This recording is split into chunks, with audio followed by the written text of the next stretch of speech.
हिमालय की तलहटी में बसा शांतिपुर एक खूबसूरत गांव था।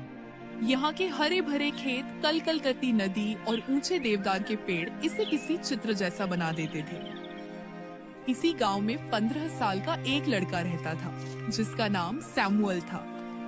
सैमुअल अपने नाम की तरह ही ईश्वर का तोहफा था, हंसमुख, दयालु और हमेशा दूसरों की मदद के लिए तैयार। उसकी आंखों में एक अजीब सी चमक और चेहरे पर मासूमियत थी। उसे अपने दोस्तों के साथ नदी किनारे खेलना, पहाड़ों पर घूमना और रविवार को चर्च जाना बहुत पसंद था।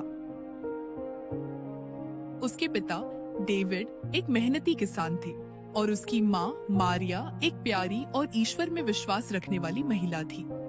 सैमुअल का जीवन आनंद और हंसी खुशी से भरा था, जब तक कि एक दिन उस पर दुर्भाग्य का साया नहीं पड़ गया। एक शाम जब वह अपने दोस्तों के साथ फुटबॉल खेलकर घर लौटा तो उसे बहुत थकान और कमजोरी महसूस हुई। उसकी माँ ने सोचा कि शायद खेलने की वजह से ऐसा हुआ है, लेकिन जब रात में उसका शरीर आग की तरह तपने लगा तो उनकी चिंता बढ़ गई। गांव के वैद्य ने कुछ जड़ी बूटियां दी, लेकिन सैमुअल का बुखार कम होने का नाम ही नहीं ले रहा था। दिन बीतते गए और उसकी हालत बिगड़ती चली गई। जो लड़का कल तक पहाड़ों पर दौड़ता था, आज बिस्तर से उठने में भी असमर्थ था। उसकी हंसी कहीं खो गई थी और शरीर कमजोर होकर कांटा हो गया था। डेविड और मारिया ने अपनी सारी जमा पूंजी लगाकर उसे शहर के सबसे बड़े अस्पताल में भर्ती कराया। शहर के अस्पताल में हफ्तों तक सैमुअल के कई परीक्षण हुए। डॉक्टर नई नई दवाइयां आजमाते, लेकिन उसकी बीमारी किसी की समझ में नहीं आ रही थी। एक दिन सबसे बड़े डॉक्टर ने डेविड को अपने कमरे में बुलाया और निराशा भरे शब्दों में कहा, हमने अपनी पूरी कोशिश कर ली है, विज्ञान के पास अब कोई जवाब नहीं है। हम नहीं जानते कि इसे कौन सी बीमारी है और इसका इलाज कैसे करें। अब आप इसे घर ले जाइए और इसकी सेवा कीजिए, शायद कोई चमत्कार ही इसे बचा सकता है।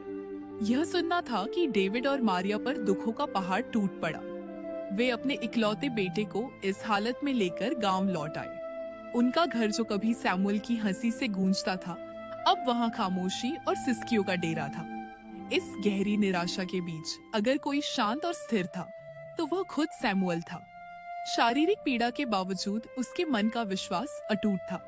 जब भी उसकी माँ उसके सिर पर हाथ फेर कर रोती तो वह धीमी आवाज में कहता, माँ तुम रो मत, मुझे कुछ नहीं होगा, यीशु मेरे साथ है। उन्होंने तो कोढ़ियों को शुद्ध किया और अंधों को आंखें दी, क्या वो मुझे ठीक नहीं करेंगे? बस प्रार्थना करो। सैमुअल की बातें मारिया को हिम्मत देती, लेकिन डेविड का दिल शक और गुस्से से भर गया था। वह अक्सर रात में आकाश की ओर देखकर कहता, हे ईश्वर, तू इतना निर्दयी कैसे हो सकता है? एक मासूम बच्चे के साथ ऐसा क्यों? मैंने हमेशा तुझ पर विश्वास किया, लेकिन आज मेरा विश्वास डगमगा रहा है। गांव के चर्च के पादरी फादर जेकब अक्सर सैमुअल से मिलने आते। वे उसके लिए प्रार्थना करते और उसे बाइबल की कहानियां सुनाते। सैमुअल की सबसे पसंदीदा कहानी लाजर की थी, जिसे यीशु ने मरने के 4 दिन बाद फिर से जीवित कर दिया था। यह कहानी सुनकर उसकी आंखों में एक नई चमक आ जाती। वह कहता, फादर, अगर यीशु लाजर को जिला सकते हैं तो वो मुझे भी इस बिस्तर से उठा सकते हैं। सैमुअल का विश्वास देखकर फादर जेकब भी हैरान रह जाते। उन्होंने पूरे गांव से सैमुअल के लिए प्रार्थना करने का अनुरोध किया। हर शाम गांव के लोग चर्च में इकट्ठा होते और उस मासूम बच्चे के जीवन के लिए प्रार्थना करते। एक रात सैमुअल की हालत बेहद गंभीर हो गई। उसकी सांसें उखड़ने लगी और शरीर ठंडा पड़ने लगा। ऐसा लग रहा था कि अब अंत निकट है।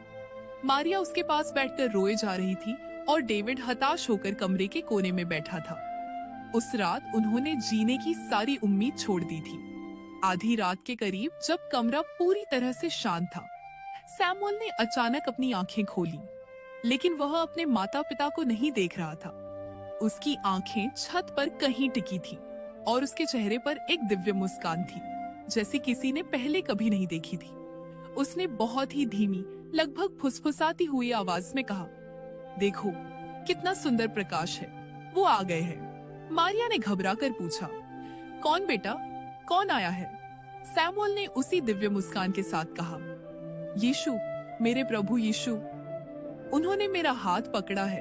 वो कह रहे हैं, मत डर मेरे बच्चे, मैंने तुम्हारी प्रार्थना सुन ली है। तुम्हारा विश्वास बहुत बड़ा है और इसी विश्वास ने तुम्हें चंगा किया है। उठो और चलो। यह कहने के बाद सैमुअल की आंखें बंद हो गईं और वह गहरी नींद में सो गया। डेविड और मारिया डर गए। उन्होंने सोचा कि शायद यह अंत है। वे पूरी रात उसके पास बैठे रहे, रोते रहे और प्रार्थना करते रहे। लेकिन सुबह जब सूरज की पहली किरण खिड़की से अंदर आई तो एक चमत्कार हुआ। मारिया ने देखा कि सैमुअल के माथे पर पसीना था, लेकिन उसका शरीर अब तप नहीं रहा था। उसका बुखार पूरी तरह से उतर चुका था और इस बार उसकी आंखों में कमजोरी नहीं, बल्कि एक नई ऊर्जा थी। उसने अपनी माँ को देखकर मुस्कुराते हुए कहा, माँ, मुझे बहुत भूख लगी है। महीनों बाद उनके बेटे ने कुछ खाने के लिए मांगा था। मारिया दौड़कर उसके लिए गर्म सूप ले आई। सैमुअल ने सहारे से उठकर बैठा और पूरा सूप पी लिया। उस दिन के बाद सैमुअल की सेहत में तेजी से सुधार होने लगा। एक हफ्ते के अंदर सैमुअल अपने पैरों पर खड़ा हो गया और कुछ ही हफ्तों में वह फिर से गांव की गलियों में दौड़ रहा था। उसका शरीर अब कमजोर नहीं था और उसका चेहरा पहले से भी ज्यादा तेजस्वी लग रहा था। सैमुअल ने अपनी बीमारी और दर्द के बीच भी यीशु पर विश्वास बनाए रखा। जहां विज्ञान और दवाइयां हार मान चुकी थीं, वहां उसका दृढ़ विश्वास एक दिव्य चमत्कार का कारण बना। उसके माता पिता की प्रार्थनाएं और सैमुअल की अटूट श्रद्धा ने यह साबित किया कि जब मनुष्य पूरी आस्था से परमेश्वर पर भरोसा करता है, तो आशा की रोशनी सबसे गहरे अंधेरे में भी चमक उठती है। आपको यह कहानी कैसी लगी? लाइक, शेयर और सब्सक्राइब करना न भूलें।